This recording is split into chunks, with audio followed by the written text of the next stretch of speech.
South ఇండియాలోనే అతి తక్కువ ధరలకే నాణ్యమైన రత్నాలని అందించే ఏకైక సంస్థ 6 JVR.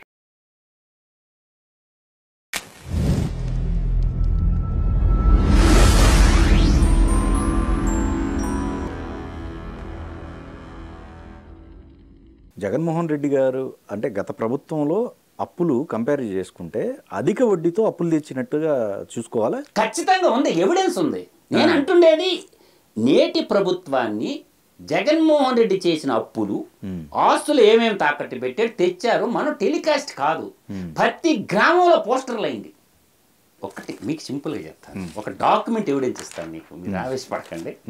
ఇది document reserve bank of India, నీకు దొరకద్ది నాకు దొరకద్ది. తెలియకల్లోళ్ళు ఈరోజు ప్రతి ఓడి చేతిలో మొబైల్ ఉంది, అరిచేతిలో వైకుంఠం అంటే అదే కదా ఉంది కదా. రిజర్వ్ బ్యాంక్ ఆఫ్ ఇండియాలోకి వెళ్ళండి. మన ఒక్క రాష్ట్రం కాదు నేను అంటుండేది, భారతదేశం బతుకు మీకు తెలుస్తుంది. Okay, reserve bank of India Anji గారు ఈ క్వార్టర్ అంటే 4 క్వార్టర్లు అంటే ముందు దగ్గర క్వార్టర్లు కాదు, మీకు ఫైనాన్షియల్ ఇయర్ చెప్తాను. April May June Q1, Q2 వచ్చేసరికి జూలై ఆగస్ట్ సెప్టెంబర్, ఏమో right? September, October November December, okay, జనవరి ఫిబ్రవరి మార్చ్, ఈ 4 ఏళ్ళు పెట్టుకోవాలి అందరూ. ఇది క్వార్టర్ అంటే ఇది ముందు దగ్గర క్వార్టర్ కదరయ్యా. దీంట్లో ఈ 3 నెలలకి రిజర్వ్ బ్యాంకు మనకి ఒక డాక్యుమెంట్ ఇస్తుంది. అయ్యా మీకు మేము డబ్బులు ఇస్తాం, అప్లికేషన్లు పెట్టుకోండి అయ్యా అంటది. ఇక్కడ చూడండి, భారతదేశం అంతా రిజర్వ్ బ్యాంక్ ఇచ్చిన అప్పుల చిట్టా ఇది. 3,20,121 కోట్లు. ఎంత ఈ 3 నెలలకి? Q3లో Q1 Q2 అయిపోయింది, ఇప్పుడు నడిచేది Q3. ఈ అక్టోబర్ నుంచి నడుస్తుంది Q3. Q3లో ఇచ్చే డబ్బు ఎంత తెలుసు? అప్పు అన్ని రాష్ట్ర ప్రభుత్వాలకే. ఏం ఉచితంగా ఈ వడ్డీకే ఇచ్చేది. అంటే టైం బాండ్ పెడతారు, 15 సంవత్సరాలు, 20 సంవత్సరాలు, 24 సంవత్సరాలు, ఇట్లా టైం బాండ్ పెడతారు. అయ్యా మీరు ఎన్ని సంవత్సరాలు మాకు రిటర్న్ కడతారు, ఏం రేట్ ఆఫ్ ఇంట్రెస్ట్ ఇస్తారో అని అడుగుతారు. జగన్మోహన్ రెడ్డి బతుక్కి నేను ఒకటి అడుగుతుంటా, ఈరోజు ప్రభుత్వం తెచ్చింది 7.21%కి 11%కి తెచ్చాడండి అంజి గారు. ఏది మద్యం పాలసీ అప్పుడు కాదు, అప్పులు తెచ్చినప్పుడు ఓవరాల్ అప్పులు 8.85, 9.9, 10.5, 11. నాకు డబ్బే కావాలా, ఎంత పర్సెంట్ అయినాయండి. ఇప్పుడు అప్లికేషన్ పెట్టారు. పోనీ ఏ రాష్ట్రాలు పెట్టారు కూడా నేను చెప్తాను అంజి గారు. ఎందుకంటే మనం ఏకస్వామ్యం కాదు, ఇది ప్రజాస్వామ్యం. ఇక్కడ అక్టోబర్ 1 నిన్న మనకు వచ్చింది. ఆంధ్రప్రదేశ్ 3,000 కోట్లు, అస్సాం 750 కోట్లు, బీహార్ 2,000 కోట్లు, గోవా 100 కోట్లు, హర్యానా 1,500 కోట్లు, కర్ణాటక 4,000 కోట్లు. కర్ణాటక స్టేట్ కాంగ్రెస్ గవర్నమెంట్ కదా అక్కడ. తర్వాత కేరళ 1,245 కోట్లు, మేఘాలయ 197 కోట్లు, పంజాబ్ 500 కోట్లు, పంజాబ్ 1,150 కోట్లు, రాజస్థాన్ 500 కోట్లు, తెలంగాణ 2,000 కోట్లు. ధనిక రాష్ట్రం, కేసీఆర్ చెప్పిన ధనిక రాష్ట్రం ఇదే. ఒక్క వీక్దే, నేను 4 వీక్లు చెప్పాలా నీకు, ఒక వీక్దే చెప్తాను, నువ్వు నెలదనుకుండేవు నువ్వు. తర్వాత వెస్ట్ బెంగాల్ 3,500 కోట్లు, మమతా బెనర్జీ. ఇది ప్రతి మంగళవారం ఇస్తారు. ఈ బాండ్లు వేలం జరుగుతాయి, ఎవరైనా తీసుకోవచ్చు. దాన్ని మొత్తం కలిపి నిన్న అక్టోబర్ 1 బాండ్లు వేలాము 19,942 కోట్లు, the first week. Second week వచ్చేసరికి అక్టోబర్, మళ్ళీ సెకండ్ వీక్ వచ్చి 16,050 కోట్లు. ఓకే, నేను అంటుండే పాయింట్ మీరు అర్థం చేసుకోండి. ఇక్కడ ఈ సెకండ్ వీక్లో కూడా ప్రజల్లోకి పోవాలి అంజి గారు. ఇది అస్సాం 1000 కోట్లు, బీహార్ 2,000 కోట్లు, గుజరాత్ దేశ్ కా ప్రధాని, దేశ్ కా నేత, గుజరాత్ 1,500 కోట్లు, జమ్మూ అండ్ కాశ్మీర్ 400 కోట్లు, కర్ణాటక మళ్ళీ 4,000 కోట్లు. నేనేంది అంతకుముందు ఏం చెప్పిన 4,000 కోట్లు, మళ్ళీ ఇప్పుడు ఎంత 2వ వీక్లో 4,000 కోట్లు. తర్వాత మహారాష్ట్ర 3,000 కోట్లు, దేశ ఆర్థిక రాజధాని 3,000 కోట్లు. తర్వాత మేఘాలయ 200 కోట్లు, మిజోరాం 50 కోట్లు, సిక్కిం 1000 కోట్లు, తమిళనాడు 1000 కోట్లు, ఫస్ట్లో తమిళనాడు లేదు 1000 కోట్లు, తెలంగాణ 1,400 కోట్లు, మళ్ళీ వచ్చింది తెలంగాణ ధనిక రాష్ట్రం మళ్ళీ వచ్చింది. తర్వాత ఉత్తరాఖండ్ 500 కోట్లు, ఛత్తీస్గఢ్ 1000 కోట్లు, మళ్ళీ గోవా 100 కోట్లు. ఓవరాల్గా కలుపుకొని అర్థమవుతుందా, ఓవరాల్గా కలుపుకొని 16,050 కోట్లు. ఇది అక్టోబర్ 8 ఏలంపాట, బాండ్లు ఏలంపాట. తర్వాత అక్టోబర్ 15 మళ్ళీ ఇది మళ్ళీ మంగళవారం మామ అప్పుడు మామ. ఈ మంగళవారం వచ్చేసరికి ఇది ఛత్తీస్గఢ్ 1000 కోట్లు, గోవా 100 కోట్లు, హిమాచల్ ప్రదేశ్ 600 కోట్లు, కర్ణాటక 4000 కోట్లు. మళ్ళీ ఈ ఒక్క నెలలోనూ చూడండి 12,000 కోట్లు కర్ణాటక ఇండియన్ పెట్టింది. ఘనమైన కాంగ్రెస్ సిద్ధరామయ్య. తర్వాత మళ్ళీ మహారాష్ట్ర 4,000 కోట్లు, ఆంధ్రప్రదేశ్ లేదు చూడండి. రైట్. ఈ విధంగా మణిపూర్ 100 కోట్లు, పుదుచ్చేరి 300 కోట్లు, ఉత్తరప్రదేశ్ 3,000 కోట్లు. ఓకే, అయిపోయింది. అది అక్కడికి. ఇక్కడ మళ్ళీ మనకి అక్టోబర్ 22, 24 29,600 కోట్లు ఇండెంట్. తర్వాత అక్టోబర్ 29 లాస్ట్, అది వచ్చేసరికి మళ్ళీ ఆంధ్రప్రదేశ్ 3,000 కోట్లు. ఓకే, అంటే మళ్ళీ నవంబర్లో లేదు ఇండెంట్. ఇదంతా చెప్పాలంటే పెద్ద శాట భారతం అవుతుంది నేను చెప్పాలంటే. ఓకే, మొత్తం నీకు ఎంత చెప్పాను, ఈ 3 నెలల్లో భారతదేశం రిజర్వ్ బ్యాంక్ ఇచ్చే అప్పు అన్ని రాష్ట్రాలకి కేంద్ర పాలిత ప్రాంతాలకు కలుపుకొని 3,20,121 కోట్ల రూపాయలు అప్పిస్తారు రాష్ట్రాలకి. దానికి టైం పీరియడ్ ఉంటుంది. 15 ఏళ్ళు, కొంతమంది 10 ఏళ్ళు, 15 ఏళ్ళు, 20 ఏళ్ళు, 24 ఏళ్ళు. నీకు అధికారం ఇచ్చింది ఎన్ని నెలలకు నాకు చెప్పండి అంజి గారు? 5 సంవత్సరాలకే కదా. ఈ దేశంలో ప్రజాస్వామ్యం ఉందా? నీకు ఇచ్చింది ఎన్ని ఏళ్ళు పరిపాలన ప్రజల? 5 years. నువ్వు ఎన్ని సంవత్సరాలకు అప్పులు తెస్తుండ్రా? 30 సంవత్సరాలకి. ఈ చెప్తారా ప్రజలకి? మేము ఇంద్రులవి, సూర్యులవి, మేము దేవుళ్ళవి, మంచి జరుగుంటే మానవతాయి విలువలు, బొంగు భూషణం ఏం కాదు.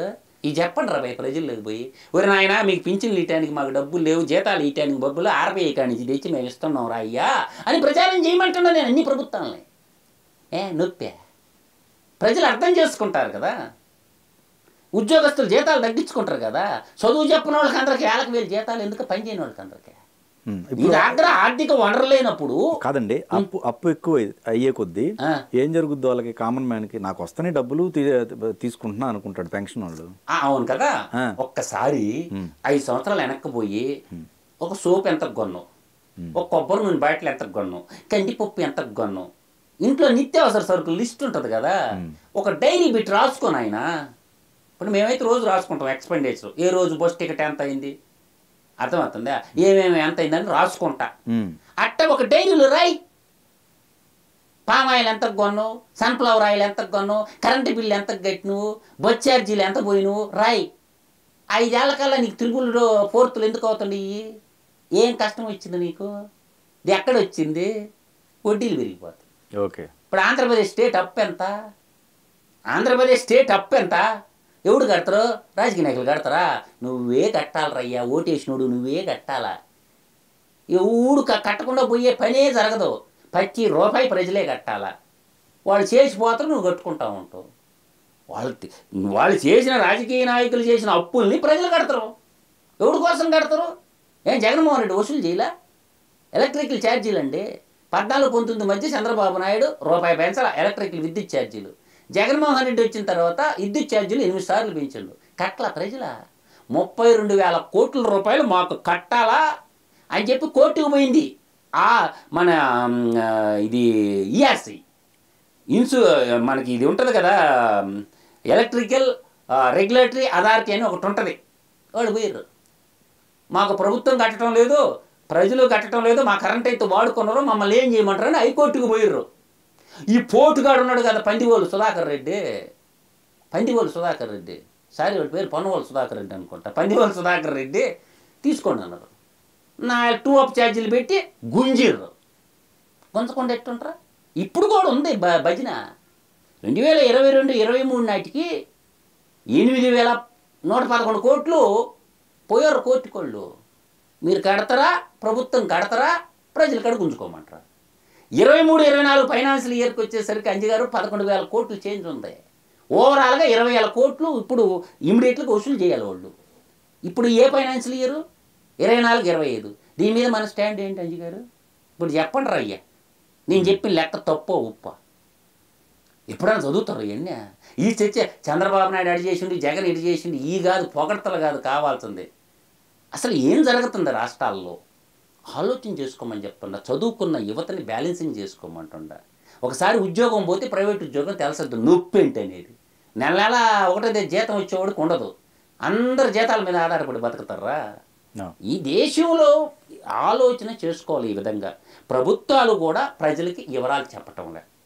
ఒక గవర్నమెంట్ ఆఫీసర్లు ఒక 10 మంది అంతే, ఒక 1000 మంది వేసుకో అంజి గారు, 175 మంది ఎమ్మెల్యేలు, లేకపోతే 400 మంది ఎమ్మెల్యేలు. ఉత్తరప్రదేశ్ జనాభా 22 కోట్లు. ఆటంతా వీళ్ళు ఆడుతున్నారు, వాళ్ళు ఆడుతున్నారు, వీళ్ళు చూస్తున్నారు. అదేమంటే రజాకారులు ఉండరు కదా వాళ్ళ చేతుల్లో.